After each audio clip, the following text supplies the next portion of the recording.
I have always loved castle and history. During my trip to Canada, I had the wonderful opportunity to visit this majestic castle, Casa Loma, in downtown Toronto. It's a charismatic castle in the middle of the city and a fantastic fusion of art and architecture. I had never been to any castle before. I was really enthusiastic to see what it would be like. This hill of the house has a remarkable story behind it. There is a reason why it's so popular. Let the splendid castle mesmerize with its sheer beauty and charm.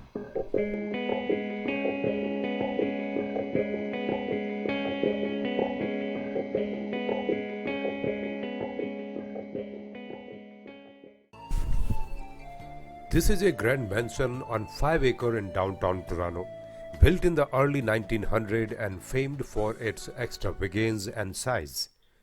It was built by Sir Henry Pallet and became the largest private residence in all of Canada. It took 300 men nearly 2 to 3 years to complete.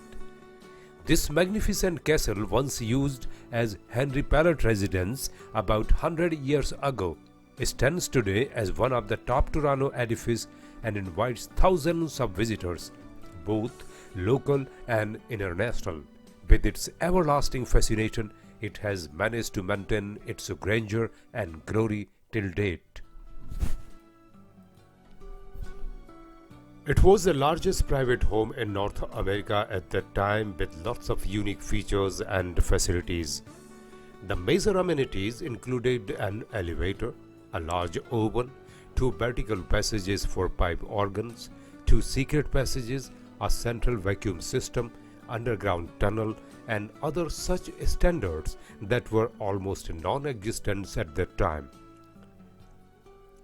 With all of its rich history, today Casa Loma is one of the premier tourist attractions of Toronto. Certainly, Casa Loma was way ahead of its times in terms of technique and technology. If you are into history and would like to explore historical edifice, this grand castle is a perfect for you. Apart from the magnificent Casa Loma Castle, the other major attraction is the 5 acre captivating garden. These gardens feature colorful flowers, plants and trees along with several fountains and statues. Walk through the castle's immaculate gardens and enjoy the breathtaking flora. I'm going to visit this Gothic revival masterpiece and explore its 98 stunning rooms, beautiful conservatory, secret passages, towers, 800-foot underground tunnel, and much more.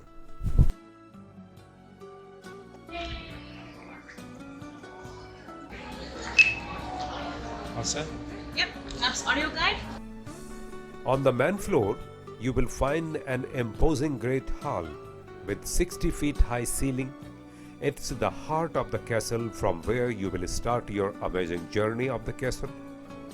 The main features of the great hall are a hammer beam roof, balsa pipe organ, and huge pillars decorated with carved figure. On the main floor, you will find other key rooms like the dining room, the serving room, the smoking room, the billiard room, the Peacock Alley, and Sir Henry's study room.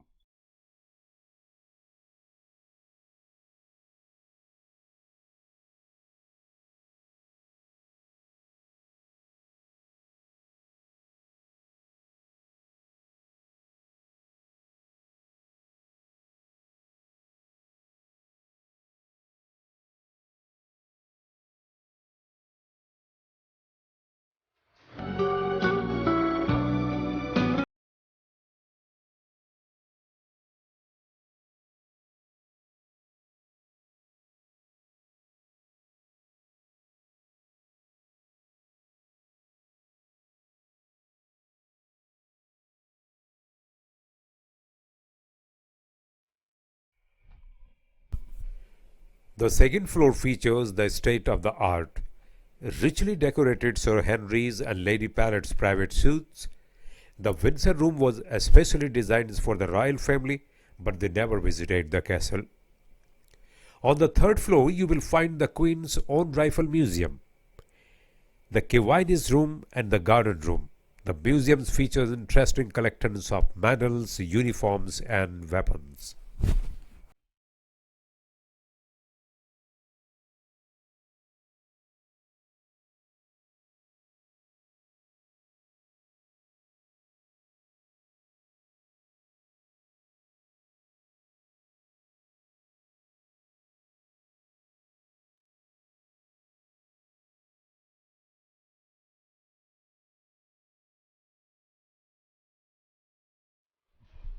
Adjoining the Great Hall is an impressive library, capable of holding around 10,000 books.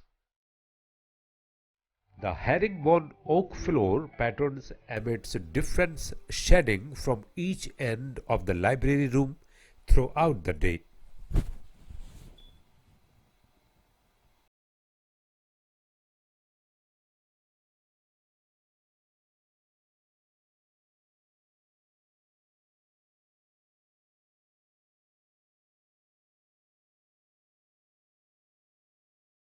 Rose beds and artificial fountain, famous for its Tiffany domed glass ceiling, Italian marble floors, and Ontario marble side panels. The conservatory is equipped with steam pipes that are used to keep the flowers warm in the winter.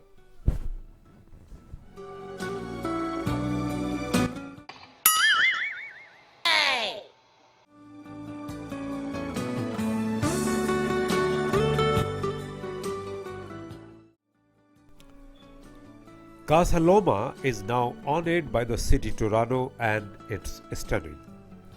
You can explore downstairs or outside. Definitely go out at some point, and the views of Toronto are wonderful, but don't restrict your visit to the basement area. There are so many rooms inside with wonderful furnishings.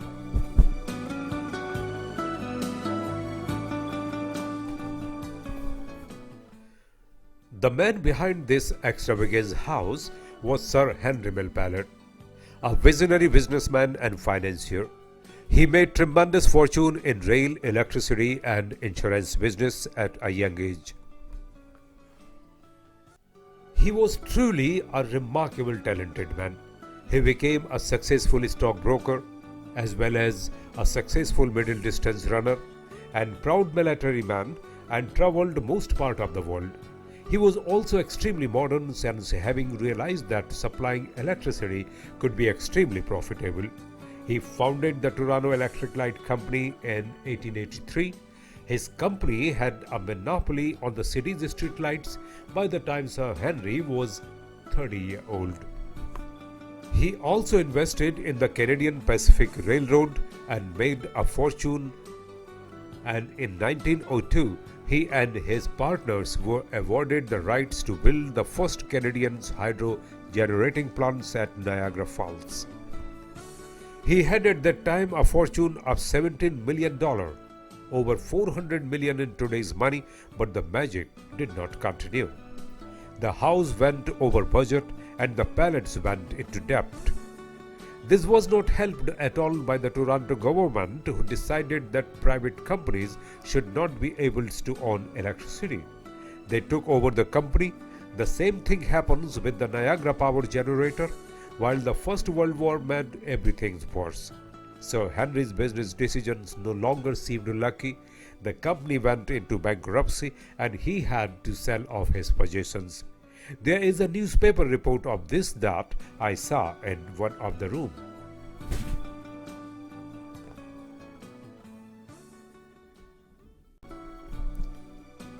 This spiral stairs next to the museum lead to the top of the observation towers. Don't miss the stunning views of the Toronto skyline from the tower. Below ground level, there is a Castle Cafe, which was originally designed to be Sir Henry's private exercise room. Due to its unique architecture and design, the castle is very popular site.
As they told me, I spent a number of hours here following the self-guided audio tour, and so going up secret staircases and seeing servants and family quarters. I admired at the modernity of palace bathrooms and the decor. The old telephones were fun, while the conservatory was utterly beautiful. I also queued up to go to the top of the tower, and although this took 20 minutes or so, I'd recommend it. The views from the battlements were great here too. Overall, I loved the house and came away having thoroughly enjoyed myself, learned a lot and felt sorry for Sir Henry Pallet, who lives here very short time, and particularly how his fortune and dreams ended. I had a great time and I would thoroughly recommend you a visit here.